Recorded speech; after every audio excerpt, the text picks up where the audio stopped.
En el vídeo de hoy te voy a explicar o te voy a enseñar una poderosa oración que es de Joseph Murphy, ahora te explicaré quién es Joseph Murphy, y que te permitirá desbloquear tu abundancia y todas las puertas del dinero se abrirán en tu vida.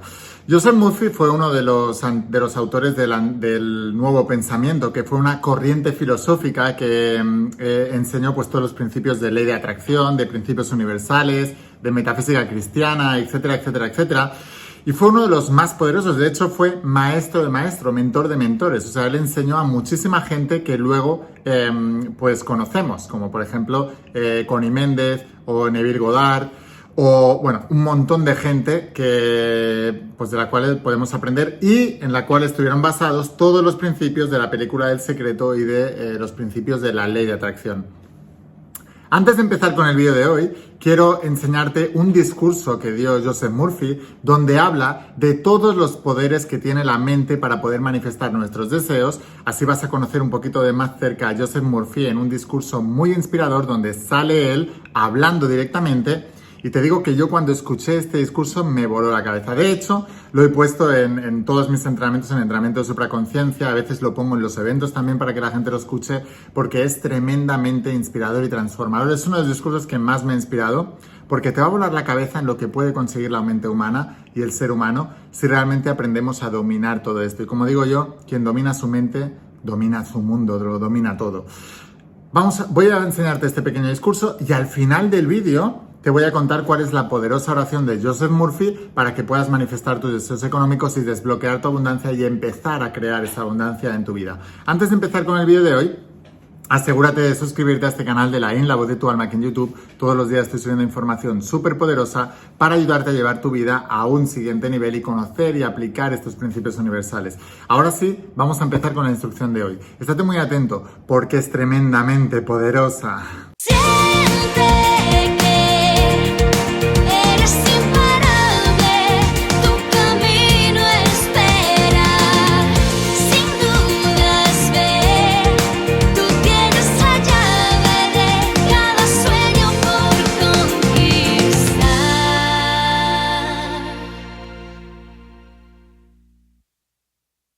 Hola a todos, ¿cómo estáis? Bueno, si no me conoces, soy Lain García Calvo, soy autor de la saga bestseller La voz de tu alma. Voy a hablarte de algunos de los principios que enseño aquí y del entrenamiento de supraconciencia. Esta es la parte teórica y la parte práctica. Tengo más de 1 millón de alumnos en todo el mundo, por lo que te puedo decir que no fallan los principios, que fallan las personas. Y vamos a hablar hoy de esa poderosa oración. Si todavía no eres uno de mis estudiantes, aquí abajo te dejo el enlace para que puedas conseguirlos. Y vamos a hablar de la poderosa oración de Joseph Murphy. Pero como te decía al principio del vídeo, voy a explicarte primero quién era Joseph Murphy y la mejor manera de explicarlo es que le veas en directo explicando sus principios. Vamos a ver este pequeño vídeo y dentro de unos minutos te enseñaré esa poderosa oración. Estate muy atento. Some years ago I went to an island in the Pacific, Bermuda, perhaps you've been there, Bermuda. I met a man who was 100 years old. He ate everything on the table. He smoked 2 packages of cigarettes a day, drank a pint of whiskey every day, and he loved the women. What's wrong with that? I asked him the secret of longevity. Well, he said it's very simple. He said, I have no grudges, no peeves, no resentment, no hatred. Every time, he said, when I open my eyes in the morning, I say, this is the day the Lord hath made. Rejoice and be glad in it. Biblical. Then he said, I say for about 10 or 15 minutes every morning, the rejuvenating, revitalizing power of God Almighty flows through me like a golden river, vitalizing, transforming every atom of my being, so that every atom of my being dances to the rhythm of the eternal God. He found the secret of life. The secret of life is joy, inner peace, the invisible ingredient. In the National Geographic magazine, a worldwide magazine, there was an article some years ago by a professor from Harvard, a medical doctor, a distinguished scientist on nutrition. He went to the Hunza territory near Nepal, in the south of Russia. He found people 110, 135, and some 150 years of age. They all sit around the table, they drink vodka, all kinds of wonderful food. But he said their diet is contrary to all the laws of hygiene or diet that we know of in the Western world. They don't seem to know anything about the calories that we have established. He cites the story of one woman, 135 years old. She's smoking all the time. He said, how many cigarettes do you smoke? She said, 2 packages a day, she said. And then she had vodka for breakfast. And he said they had tumblers of wine for every meal. He said he had to drink so much wine he was drunk. He found some women and some men in the fields working, 120, 125 years old. What was the invisible ingredient? Inner peace, equanimity, serenity, goodwill, and the laughter of God, full of laughter. The only being in all the world who can laugh is man. The reason for that is that God placed it in man so he'd get rid of his arrogance and pride. It's the finest way in the world to release tension. Anyone can begin to synchronize with God's river of peace. A wonderful exercise every morning would be the Psalms of God. The greatest prayers in all the world are in the Psalms. Nothing in all the world equals them. There are certain Psalms that people all over the world have used. These Psalms prevented them from the mouth of lions, from shipwreck, so-called incurable diseases, mountainous deaths, and fires on the ship. These experiences are in what we call the Akashic record. Akashic record. It's universal subconscious mind. In other words, these experiences of people all over the world are recorded, impregnated, indelibly written in the subconscious mind of the world, universal subconscious. You know, it is written, there is nothing lost in all my holy mountain. Therefore, when you use these Psalms with reverence and adoration, with veneration for things divine, you're tapping the same experience that these people had. And people are protected in miraculous ways. It's far better, of course, to know the inner meaning. But even if you don't, you'll get marvelous results nevertheless. Here are the Psalms that you should use. 23rd, 27th, the 1st Psalm, the 91st, the 100th Psalm, and the 39th Psalm, and the 37th Psalm. Everybody needs it. And you'll find wonders happening in your life. I talked to a woman who was jaded and bored and frustrated. Did you ever hear a person say, I'm bored to death? That person is looking down on others. When you look down on others, you're looking down on yourself. You're demeaning and demoting yourself from all angles. Everybody is an epitome of the divine. This woman had pains and aches and conflicts. Where peace is, there is no pain. Where love is, there is no cancer. Peace and pain do not dwell together. Harmony and discord do not live together. When you say divine law and order governs my life, you can't be on a train that gets wrecked. For the simple reason, harmony and discord do not dwell together. You can't be in an old car that coughs and stops on the freeway. You can't be married to the wrong man, and you can't be broke. That's not divine law and order. You can't be frustrated, neurotic, or insane. It's heaven's first law. Your greatest prayer is divine law and order governs my life through divine love. Use it all the time. This woman's nerves, she said, were jangled. She was suffering from insomnia. There was nothing wrong with her nerves, but she was sending the wrong vibration through the nerves. The cure was very simple. She had lots of money, what I said was jaded and bored because she was not expressed. Women who are not expressed fill doctors' offices. Many women don't belong in the kitchen at all. They're artistic, they're musical, they're maybe singers and so on. They seek to express themselves. When the old man says you must stay home, it costs him a small fortune. He has to pay Dr. Freitag a lot of money. I'm trying to put him out of business. But that is so true. If the husband had any sense at all, he would know that if his wife doesn't express her inner talents, she'll become a neurotic, sick, or get some disease. This is why we have so many women in America who are silent drinkers. They're alcoholics. They're not expressed. You're here to release the inner powers and the talents within you. This woman was interested in music. She was also interested in flowers. I said, go out and take a course on flowers and arrangements of flowers. Give lectures at women's clubs. Most women don't know how to decorate their homes. Immediately she got absorbed and engrossed in flowers. She got interested in nature and the beauty of nature. And her whole mind was transformed. Don't you know that in England for many years, 70 or 80 years, they've taken people who are insane and placed them out in the gardens.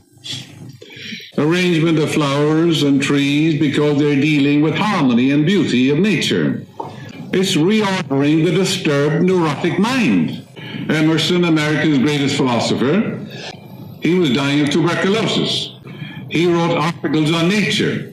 The trees, the flowers, the stars, the sun, the moon, everything appertaining to nature. One of the most beautiful things he wrote. He was filling his mind with beauty, order, symmetry, and proportion. He had a complete healing. He lectured all over the world, passed on over his 80s. Very simple. Also, they take these patients in the wintertime, and they have them make toys, purses, chairs, and dolls for girls, you know. These people are using a saw, they're using a compass, they're using instruments which bring about order in their mind. You know, the man went to a psychiatrist and he said, I'm losing my memory. I can't remember anything anymore, he said. What'll I do? The psychiatrist said, you have to pay first. And that's one of the quickest ways to get a healing. What most people need is forgettery, not memory. They remember everything they shouldn't remember. Old grudges, old peeves, things that happened 50 years ago. Let me point out some weird ideas that people have about healing. Some years ago in New York, a young doctor got into trouble with women and so forth. He ended up in the mental institution. His sister was a Christian Scientist. She used to visit him every day and kept on praying for him. Months went by, nothing happened.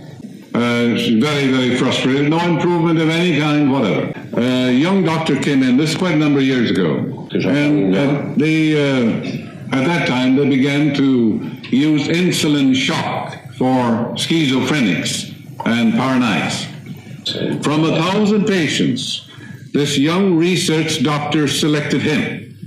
He gave him insulin shock. He was completely healed and walked out of the hospital free. His sister, instead of being glad, was furious and angry to think that her brother had to get shots to get a healing. What a frightful, insane, stupid attitude. That woman's prayer was answered. Instead of being grateful, she was angry. My ways are past finding out. My ways are past finding out biblical. My ways, God's ways. My ways are not your ways. And as the heavens are above the earth, so are my ways above your ways. So healing came through the doctor. Her prayer was answered. All healing is spiritual. If your bones are broken and you don't get immediate results by prayer, you go to a bone surgeon, don't you? If you can't grow a tooth, go to a dentist.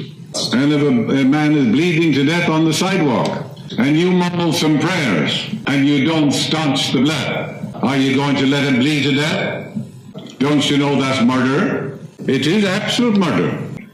You would put on a tourniquet and you take him to a hospital, wouldn't you? If a child falls into the water of the ocean, and you speak the word and the child is in your arms, if you don't have that kind of faith, the best thing to do is to jump into the river and rescue the child. That's prayer also. If you can go from here to Berlin and dematerialize your body and be there, I would suggest Instead of walking, you take a bicycle or a car or an airplane. These truths are so simple. And there are crazy people let their relatives die rather than call a doctor or give medicine. It's absolute murder in the name of religion. Now, here's a man with a kidney infection, a damaged heart. Most people don't have damaged hearts, or they have troubled hearts. The heart is the seat of love, emotion. Keep thy heart with all diligence, for out of it are the issues of life. And with all my heart I truly seek thee.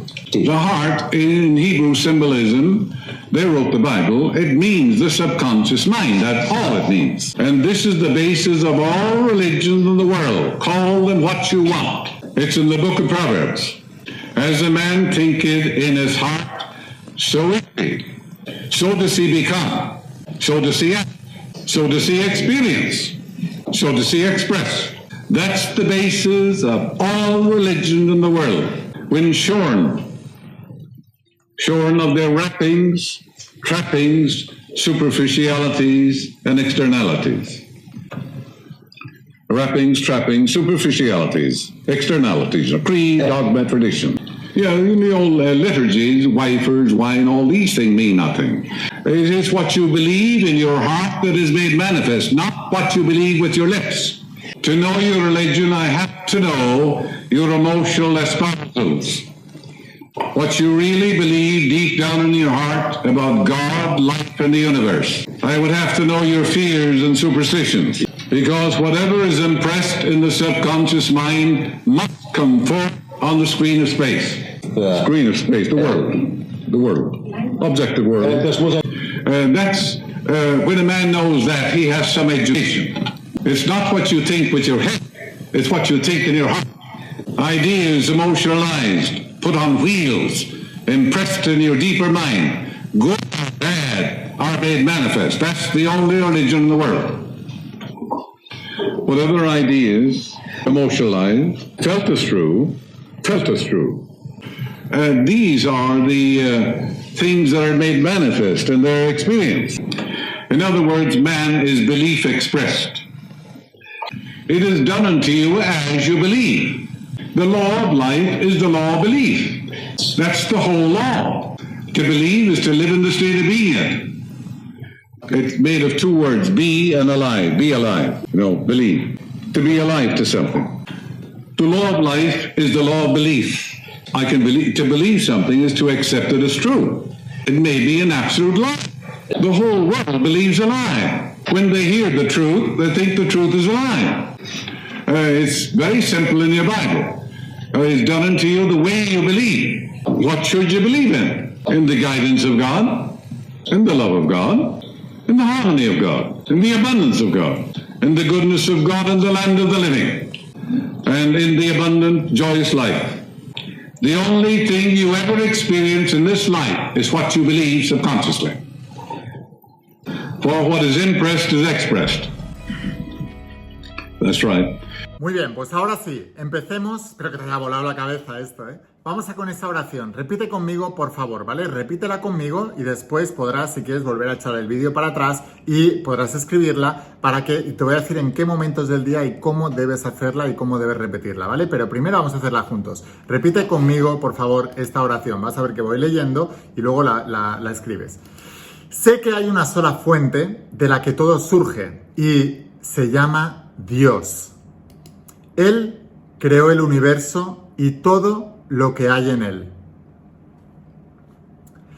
Dios es la fuente de mis bendiciones, ya sea energía, vitalidad, inspiración, amor, paz, belleza o la riqueza que necesito.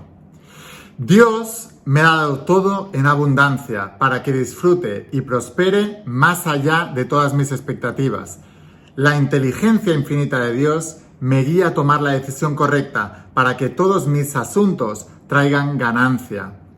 Tengo derecho a ser rico, feliz y afortunado. El dinero me llega en abundancia de fuentes inagotables. Estoy infinitamente agradecido por las riquezas divinas. Sé que son siempre efectivas e inmutables. Ahora estoy en armonía con las riquezas infinitas de Dios y sé que estos pensamientos penetran en mi mente subconsciente. Las palabras de fe que pronuncio ahora abren las puertas y caminos necesarios para mi éxito y prosperidad. Sé que el Señor me guiará por el camino correcto porque yo soy su fiel siervo, vivo en la alegre expectativa de un milagro. La abundancia y la prosperidad del Señor se manifestarán en mi vida por siempre. Yo soy feliz y próspero. Gracias, gracias, gracias, mi Dios. Ahora, ¿qué es lo que debes hacer? Debes tirar el vídeo para atrás, escribe esta oración, ves parándolo y ves escribiendo. Y luego quiero que repitas esta oración, que sea lo primero que hagas nada más levantarte por la mañana y lo último que hagas nada más levantarte por la noche. Y que mientras vas leyendo esa oración, que sientas el significado profundo de lo que es esa oración. Y esta oración ha creado más gente abundante en el mundo que ninguna otra. Básicamente porque Joseph Murphy la enseñó hace más de 100 años y tiene millones de estudiantes por todo el mundo. Así que practícala en los momentos más importantes del día y verás que tu vida empieza a crear abundancia de una manera en que antes ni siquiera podías soñar. Todas las puertas se abrirán si haces esta oración, al menos por la mañana y antes de irte a dormir. Durante los siguientes 30 días empezarás a ver cambios súper importantes porque empezará a cambiar lo que hay dentro de tu mente subconsciente. Antes de marcharme, quiero sugerirte que te suscribas a este canal de Lain, la voz de tu alma, aquí en YouTube. Todos los días estoy subiendo información súper poderosa y si quieres que sea tu mentor en todo esto, entonces te espero en el interior de las páginas de la saga de la voz de tu alma. Como ves, son 12 tomos en tapa dura. Esto está transformando la vida de millones de personas en todo el mundo y el entrenamiento de supraconciencia, que es la parte práctica. Recomiendo estudiarlos en conjunto. Aquí abajo te dejo la página web para que puedas conseguirlos. Y sin más, espero haberte inspirado con este vídeo, espero haberte ayudado. Escucha la voz de tu alma, vuélvete imparable y si realmente quieres un cambio en tu vida, no pongas fechas, tu cambio empieza hoy. Y una cosa más, eres único, eres especial y eres importante. Te quiero mucho. Que pases un día espectacular. Chao.